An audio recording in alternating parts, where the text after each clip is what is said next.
Hello guys, তো আমি গাছ থেকে আম পাড়লাম এবং সেই আম ভর্তা করে খেলাম। এবং এটা কোথায় খেলাম অবশ্যই এই ব্লগের মাধ্যমে আপনাদের সাথে আজকে শেয়ার করব। তো আসসালামু আলাইকুম বন্ধুরা, সবাই কেমন আছেন? আশা করছি ভালো আছেন। তো দেখতেই পাচ্ছেন যে আমি রেডি হয়ে গিয়েছি। রেডি হয়ে তারপরে বাইরে বের হয়ে গেলাম।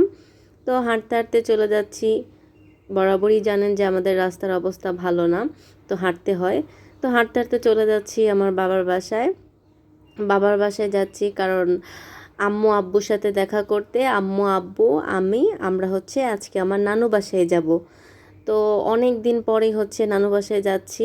বিয়ের পর যাওয়া হয়নি, তো অনেক দিন পরে নানু বাসায় যাচ্ছি। তো আমাদের বাসায় যাওয়ার পরে আমাকে তরমুজ খেতে দেওয়া হয়, কারণ অনেক গরম পড়ছে, তো এই জন্য। তো বাসা থেকে এখন আমরা রিক্সা নিয়ে নিয়েছি। রিক্সা নিয়ে তারপর চলে যাচ্ছি ফুলবাড়িয়া রোডে। ওই দিক থেকে সিএনজি নিচ্ছি। তো আব্বু আর কি সিএনজি ঠিক করছে। তো সিএনজি ঠিক করে এখন আমরা সিএনজিতে উঠে গিয়েছি।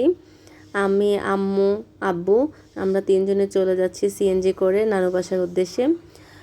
যেহেতু এখন বিয়ে শাদী হয়ে গিয়েছে, শ্বশুরবাড়ি কাটাচ্ছি, দিনকাল চলে যাচ্ছে ব্যস্ততার মধ্যে। তো তাই আর কি এখন আর বেশি একটা যাওয়া হয় না নানু বাসায়। তো আম্মু আর আব্বু যাচ্ছে, তো ভাবলাম আম্মু আব্বুর সাথেও যাই। আর আমার নানু বাসাটা এয়ারপোর্ট কাওলা, কাওলা থেকে একটু ভিতরে। তো এই তো চলে যাচ্ছি এখন নানু বাসায়। আর আমি অনেকটা খুশি ছিলাম, কারণ অনেক দিন পরে যাচ্ছি, তো এজন্য আর কি। তো যাই হোক, এই যে চলে আসলাম নানু বাসায়। এটা নানু বাসার আশেপাশে আগে অনেক সুন্দর ছিল। এখন বিভিন্ন বড় বড় দালান কোঠা উঠাতে মনে করেন আপনার এখন আর ওই সৌন্দর্যটা নেই। নানু বাসায় এদিকে আগে অনেক ভালো লাগতো, এখন আর ওই ভালো লাগা ফিলটা হয় না। আর নানা নানু বেঁচে থাকতেই মূলত নানু বাড়িটা একটু বেশি সুন্দর থাকে। এখন তো নানা তো অনেক বছর হয়েছে মারা গেছে, তো শুধু নানু আছে। তো ওই যে নানু আমাদের জন্য অপেক্ষা করছিল।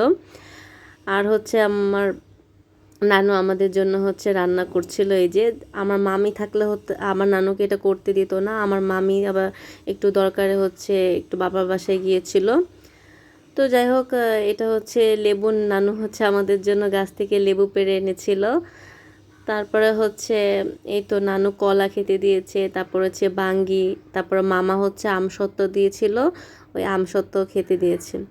তো আজকে আমি পুরোটা আমাদের নানু বাসার পুরোটা আপনাদেরকে ঘুরে দেখাবো, এখানে কি কি আছে, আমার নানু বাসায় কী কী আছে আর কি কী ফলের গাছ রয়েছে। ওখানে কাঁঠাল গাছ রয়েছে, তারপরে এই তো লেবু গাছ আছে, তারপরে অনেকগুলো আম গাছ আছে, তারপরে ডালিম গাছ, জামরুল গাছ, মোটামুটি আছে আলহামদুলিল্লাহ। তারপরে মামা কিছু শাকসবজি লাগিয়েছিল, ওই শাকসবজি আর কি এখানে আছে।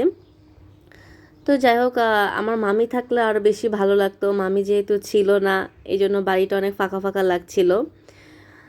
তো যাই হোক, আমি জানতাম না যে মামি ছিল না, তো যেয়ে দেখি যে মামি নেই। তো যাই হোক, এই যে মামা এই শাকগুলো লাগিয়েছে, ডাঁটা শাক। আর ডাঁটা শাকগুলো খুবই সুন্দর লাগছিল দেখতে, অনেক ভালো লাগছিল। তো যেহেতু সবুজ সবুজ অনেক সুন্দর লাগছিল। আর এই জামরুল, মাশাল্লাহ অনেক জামরুল এসেছে। তো এগুলো এখনও ছোট, বড় হয়নি, এগুলো ছোট ছোট এখনও, এগুলো খাওয়ার উপযোগী এখনও হয়নি। তো যাই হোক, এখন এই যে দেখুন এখানে আম মোটামুটি আলহামদুলিল্লাহ ভালো আম এসেছে। তারপরে এই যে ডালিম গাছ। তো মামি যদি থাকতো তাহলে আমাদেরকে আরও বেশি, মামি আবার কিন্তু আমাকে অনেক আদর করে। মানে মামির বাসায় গেলে মামি কি খাওয়াবে না খাওয়াবে কত কিছু দেয়, অনেক কিছু দেয়। তো সামনে যে জায়গাটা দেখালাম ওটা বনরূপা বলা হয়। আমরা আগে ছোটোবেলা আসলেই এই বনরূপায় চলে যেতাম খেলা করার জন্য। তারপর নানু আমাদের জন্য শাক রান্না করার জন্য এখান থেকে মানে যে কচি শাকগুলো আছে ডাঁটা সহ ওগুলো উঠাচ্ছে। তো আমিও নানুর সাথে 2-3টা উঠিয়ে দিলাম, ভালো লাগছিল উঠাতে। দেখুন শাকগুলো কি সুন্দর লাগছে, আর হাতের শাক তো এটা কিন্তু খেতে কিন্তু খুবই ভালো লাগবে। বাজারেরগুলো থেকে কিন্তু নিজেরা হাতের জিনিস যেই শাকগুলো থাকে ওগুলো খেলে কিন্তু বেশি ভালো লাগে আর কি। আর ওগুলার স্বাদও অনেক ভালো হয়। এই দেখুন শাকগুলো কত সুন্দর। এগুলো এখন নানু রান্না করবে। আর নানু তো যেহেতু বয়স হয়েছে, নানু একা একা পারে না, নানুকে হচ্ছে আম্মু হেল্প করছিল, আম্মু হেল্প করেছে রান্নার কাজে। তো এই যে আম্মু আর নানু হচ্ছে শাক কোটার জন্য বসে গেছে। তো ওরা দুজন মিলে শাক কাটছে, শাক কেটে এরপরে হচ্ছে নানু হচ্ছে আমাদের জন্য এই শাকটা রান্না করবে। নানুর হাতে শাক কিন্তু আবার খুব ভালো লাগে। তো আলহামদুলিল্লাহ নানু বয়স হয়েছে অনেক, তাও আলহামদুলিল্লাহ অনেক ভালোই রান্না করেছে। মাছের মাথা ভুনা করেছে, তারপরে হচ্ছে মুরগির মাংস রান্না করছে, শাক রান্না করছে। আলহামদুলিল্লাহ ভালোই রান্না করছে। তো আমি হচ্ছে যেহেতু মামার বাসায় গিয়েছি, নানু বাসায় গিয়েছি, আম না খেলে হয়। তো যাই হোক ওখান থেকে আম পারলাম, আম পেড়ে আমার হাতের কাছে একটা আমই ছিল, তাই হচ্ছে আমি একটা আমই পেরেছি, আর আম পারিনি, যেহেতু আগের দিনও আম খেয়েছিলাম এজন্য আর আম পারিনি বেশি, একটাই পেরে বানিয়ে খেয়েছি।